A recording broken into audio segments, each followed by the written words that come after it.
Captain Ruchin is a master mariner, former chairman of the CMMI Goa chapter, fellow of the IIMS UK, associate fellow of the Nautical Institute London, an accredited surveyor of SAMS America, and a member of AIMS Australia. He is the CEO of EDot Solutions, a technology company which he founded in 2004. From tracking solutions to cargo testing labs to cyber security solutions to creative training methods, EDot Solutions has only one goal: to merge philosophy and technology with the nuances of the maritime trade for the benefit of the seafarer. Captain Dayal's articles may be found on the Internet repository of the Seaways magazine Command, Mary, as well as in the Report magazine of the IIMS. EDot Solutions is a member of BIMCO, certified by Class NK Met for their training, also certified under ISO 27001, 21001 and 9001. The EDot Marine Laboratory is approved by the DGS, certified by NABL under ISO 17025. Ladies and gentlemen, Capt Ruchin Dayal.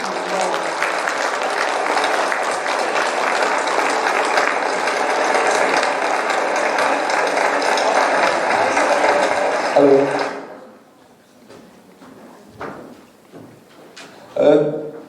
Thank you. May we have the lights dim, please? We are going to exit the stage and have a small video to play for you, and then we get back on.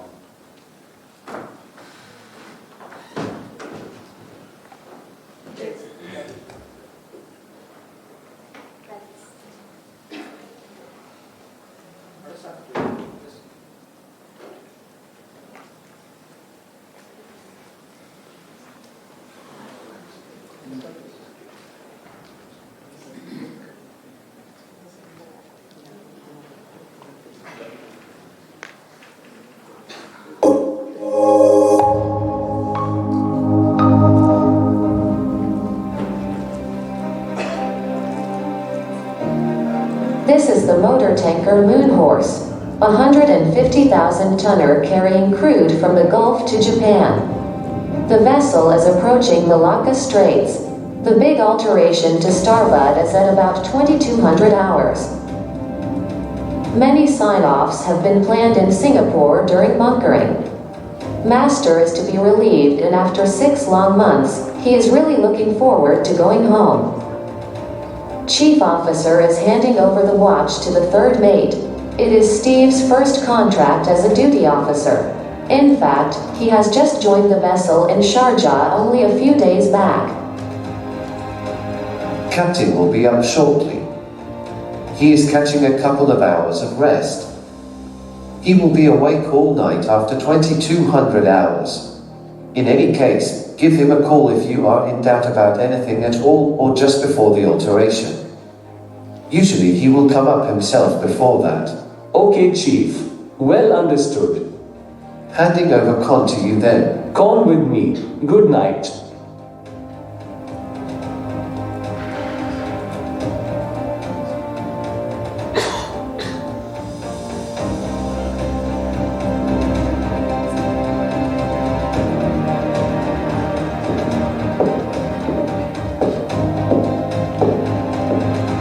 White light straight ahead.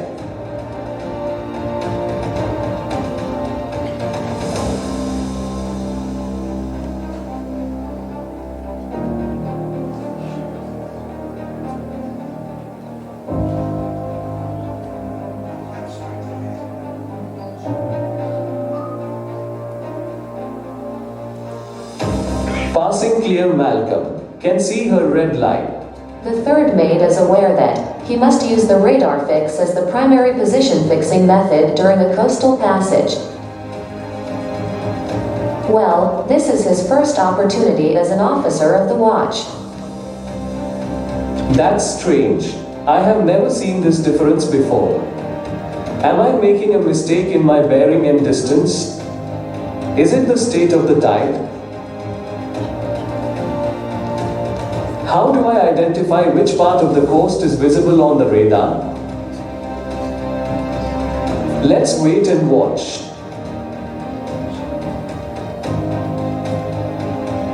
What mistake am I making?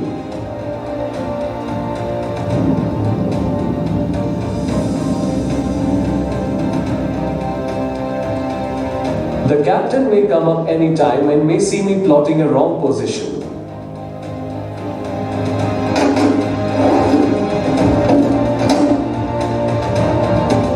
No, can't let him see that. Gents and the ladies. Lights please. A brief recap. 150,000 tons we carried from the Gulf to Japan. First time third mate. A tired master, eager to go home. Could I have a mic out in the audience please? I don't even want to say 90%, I'm 100% sure that all of you have gone through this at some point, this kind of a situation. What happens next? Could I have somebody? Yeah, Sushil?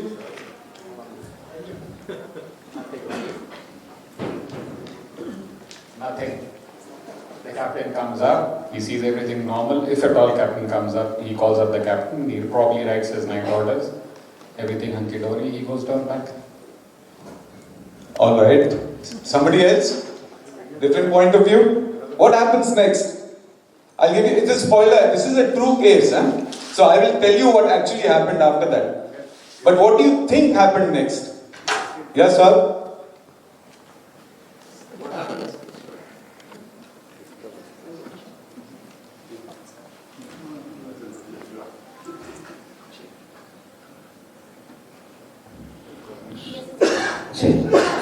Okay, she's already grounded probably, the position is down south, where is actually been? So she's not yet grounded, she's moving. Going towards the ground. And there's ample time to correct her position. So what happens? Alright, I will tell you what happens a little later. Let me go through with some of these less interesting slides and then I'll come back to the incident. Alright?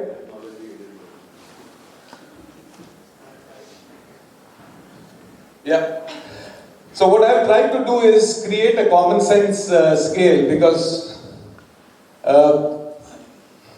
I attended the Global Met recently and so many of you were there and such wonderful presentations of where technology is taking us. So I thought I need to put this a little bit into a perspective which we all understand.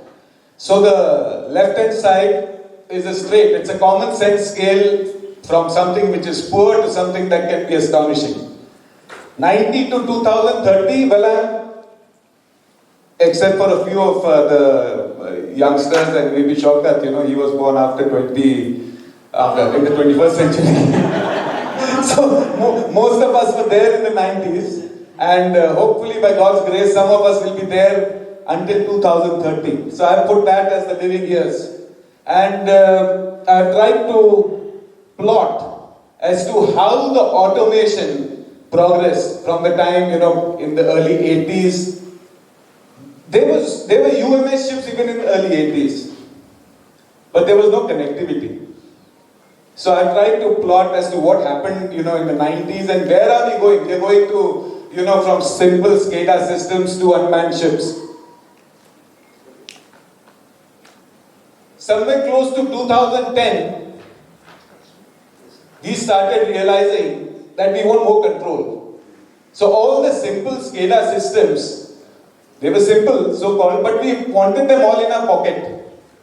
We wanted to have a screen in the office. We wanted to know what is the wind speed. We wanted to know what is the RPM. We wanted to know everything about what is happening on ship, on land. So that is how the speed of connectivity went. I think it was 128 kbps at that time, where we could do nothing. And it's about 8 Mbps now, most ships, and we are looking at 100 Mbps in 2030 if we are going to have unmanned ships. Now what is this line? Because in shipping, all the stalwarts here, unless there is a benefit, a tangible cost benefit, nothing changes. So the automation as well as the speed of connectivity, it is not by as a matter of being philanthropic or being very caring about the industry, but it saves money. Because it saves money, I have taken a line, a mean of them, and tried to plot the actual benefit between the automation and the connectivity, which is astonishing. I mean, can you imagine if unmanned ships in their true sense start operating, the amount of money that's going to be saved? Fantastic. So what is this yellow line?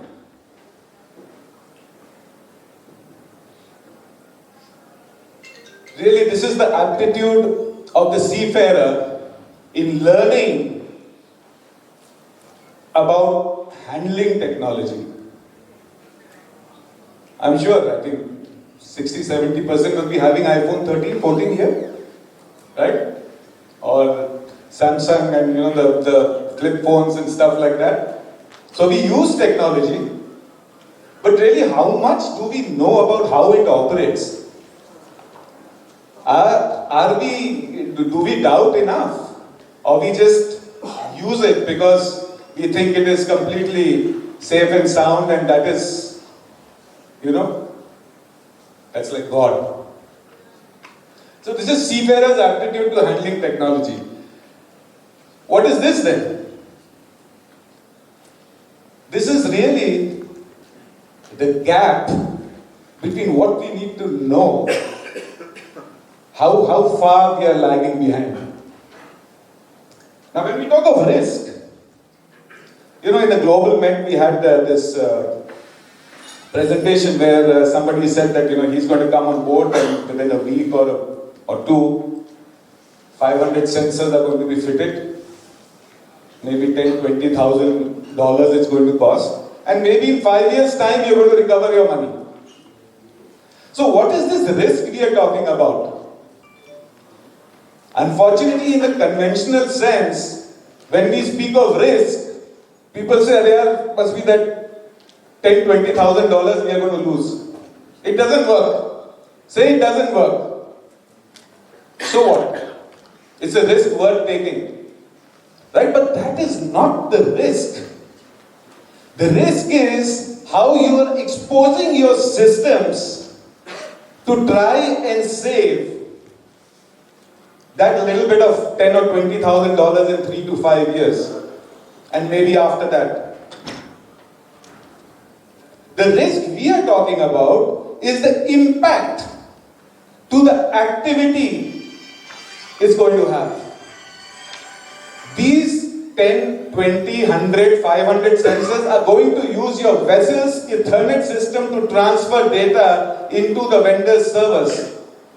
You're going to open your doors and the vendor is going to say, no, don't worry, I'm going to install a special firewall. And how many vendors are going to say that?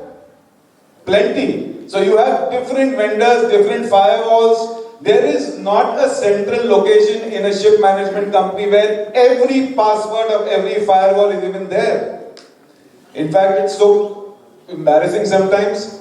Even the Inmarsat and VSAT firewalls have got password admin 1, 2, 3, 4 from the time they were delivered. So that is the risk we are talking about. So how do we cover this risk?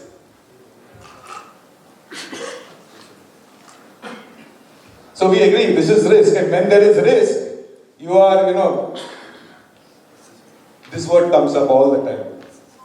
Training. But let's be realistic. Has this worked? And what kind of training are we really looking at? So, while I take you around, into what training we are talking about, I will invite Devki to tell you about it. But to come back to a little episode, that ship touched bottom. What Sushil said was correct, nothing happened. The master went on the bridge, he said, are you comfortable? The third mate said yes. He was happy that the master is going down. Doesn't matter, yeah. I'm sure the GPS is correct. I just can't identify. Now forget about GPS overlay. I know everybody must be itching to say, "Arey, why did he use this? He could have done that. He could have done lots of things."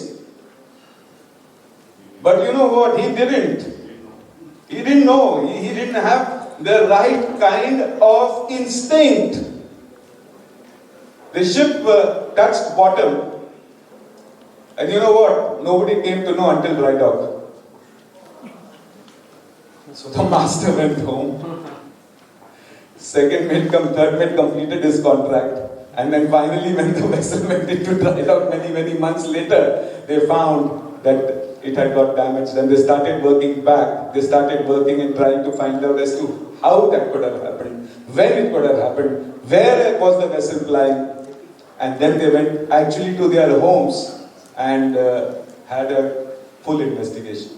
I have of course changed the name of the ship and a little bit of the location.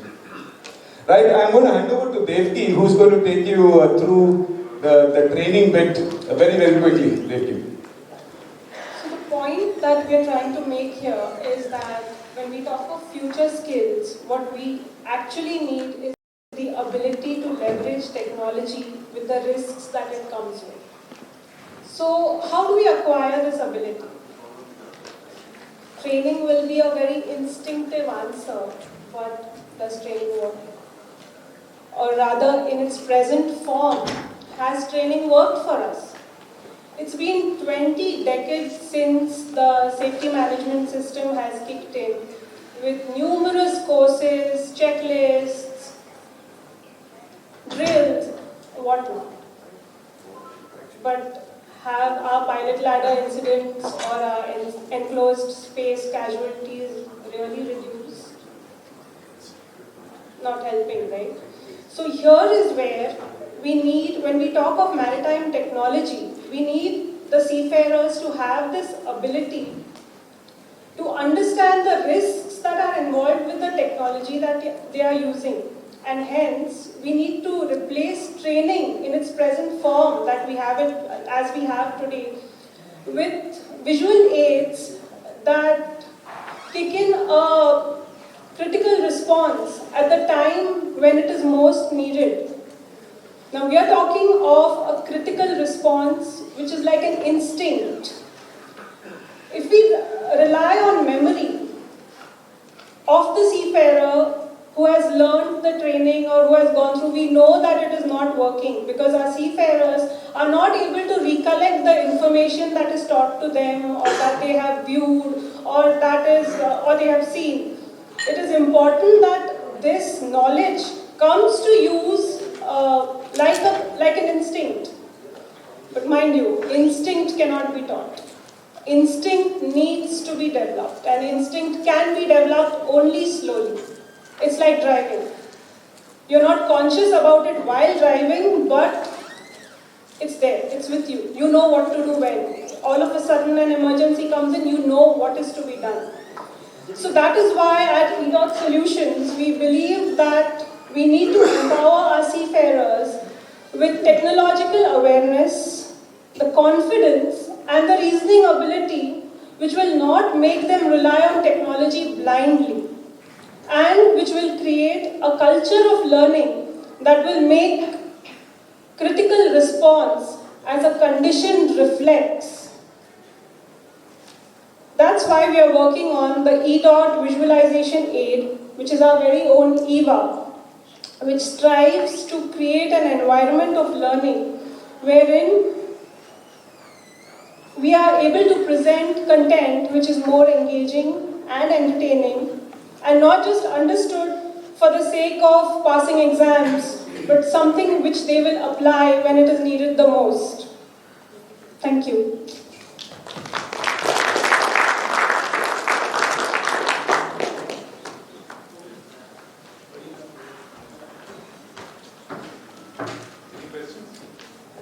Yes, thank you, Captain Dayal and Devki.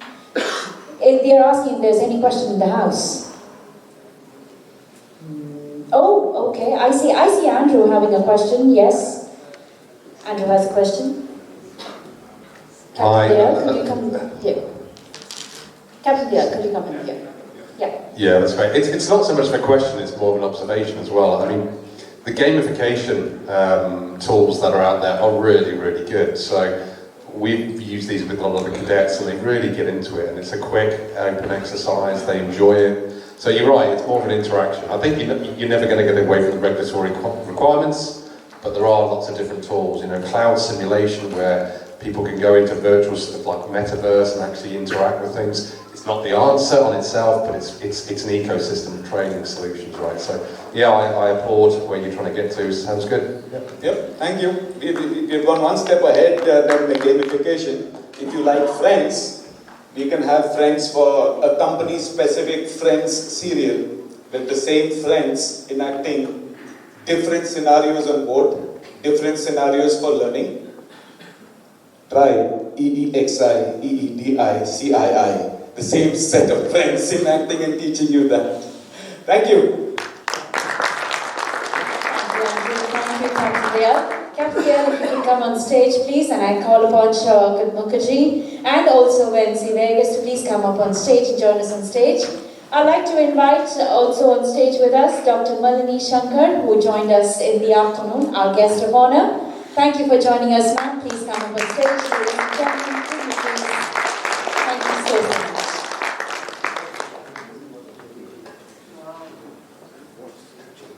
Captain.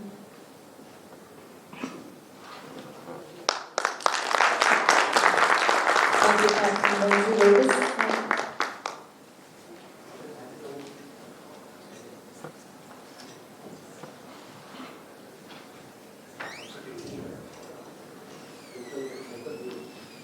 That is, yes, a precious memento of our gratitude. Thank you, Dave, for joining us. Ladies and gentlemen, Shaukat Mukherjee has something to say. Yeah, there are some local seafarers who are attending this. I made sure that Captain Wensi Vegas and Alsa, we invite local seafarers to come. So who are the local seafarers who are here, please? Can we have you on stage for a group photograph? Local seafarers, can we have you? All seafarers, can we have you on stage? Captain Nitin Bhatt. Big round of applause for Captain Bhatt.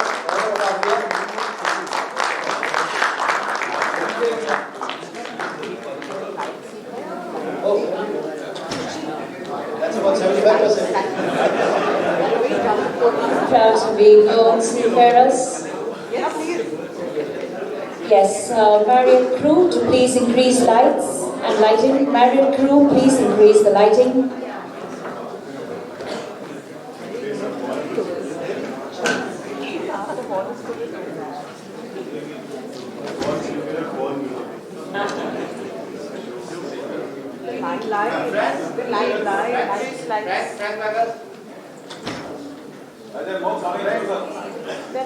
Frank? Joe? Frank and Joe? What about goals but not local? The lights have it on the lawn. Lights are... Can we have more lights, please?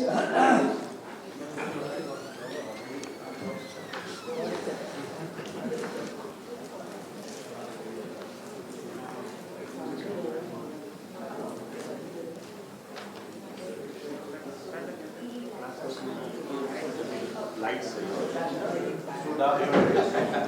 Because your background is lit up now. Yeah, can we have the background on?